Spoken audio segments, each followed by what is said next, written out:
question today is, did Paul exist? Paul of the Bible, Paul of the epistles. Did this Paul, the one who was a member of the Sanhedrin, who was persecuting Christians, and then on the road to Damascus was blinded by Jesus, could not recognize him, could not see him, and then was converted over to Christianity, and then suffered in his own life in his pursuit of now Jesus, as he was once a persecutor of Christians who believed in this Jesus. Did this Paul exist is the question.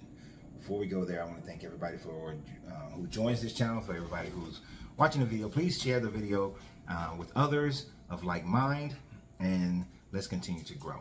So in talking about Paul, I get comments like these, very long-winded comments, which will express that why would anybody like Paul ever go about telling, representing Jesus, talking about Jesus, present themselves in such a way that they would be harassed and mistreated and all these sorts of things?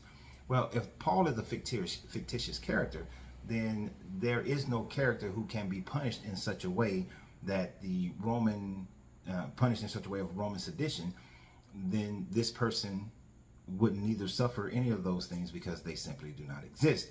In the same way that I propose that the Jesus character does not exist, so to suffer through sedition and all these sorts of things is something that a person would not have went through. With these characters being created characters, then we can write that they have experienced the most horrific things, that they went through all these different trials, because there's no one that is actually going through it, but we can create sympathy for those people, for the fictitious character of the possibility, especially since any and all of these characters, anything that's ascribed to them is written decades, if not half a century and centuries after the supposed actions ever occurred. Of course, there is no authorship to any of the letters that are attributed to Paul that are directly linked to an individual, but they are just attributed to Paul just as much as the Gospels are attributed to Mark, Matthew, Luke, and John. So, and as we've expressed many times before, literature is not proof of existence. If literature is proof of existence, then Achilles exists, Hercules exists, and many other characters that Christians would call myth, they all exist. Spider-Man exists because he exists in literature, and there are historical landmarks and people to which they speak of in the literature of Spider-Man, i.e. presidents, the city of New York, events like 9/11 and other things of such. Those things existed. Captain America did not fight in World War II.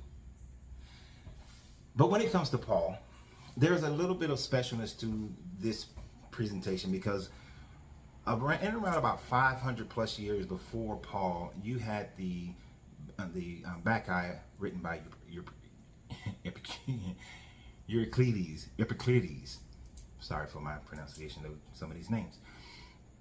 This was an incredibly popular story about Dionysus and Panthenos. This was a very, very important story, very well-known story throughout the Levant, throughout the Greek-speaking world.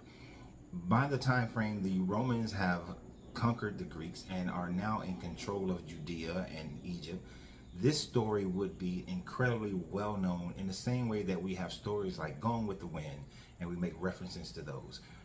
The Color Purple, and we make references to those. Just as well-known as these stories were, these stories are to us, and they go generation for generation. The story of Dionysus, the Bacchae, would be very well known to many people.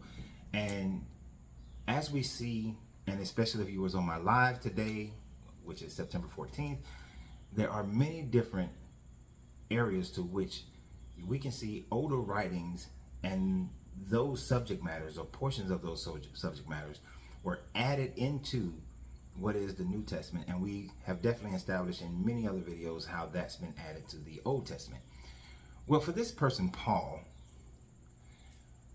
he is definitely Pantheus in the Bacchae.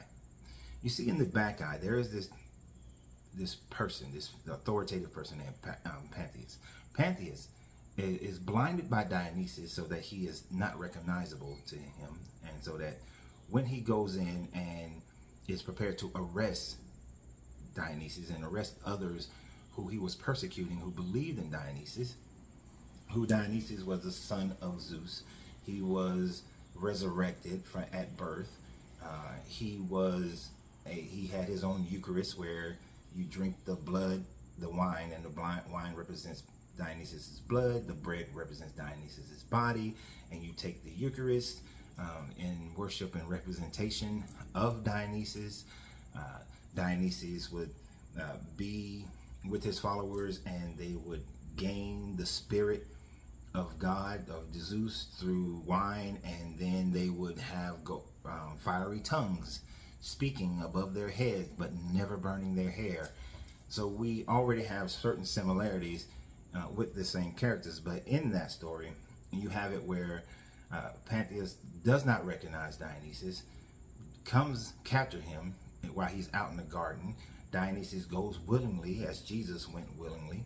He's then locked up in jail as Jesus was locked up. Pantheus and Dionysus go back and forth in conversation, just as Pontius Pilate and Jesus went back and forth in conversation.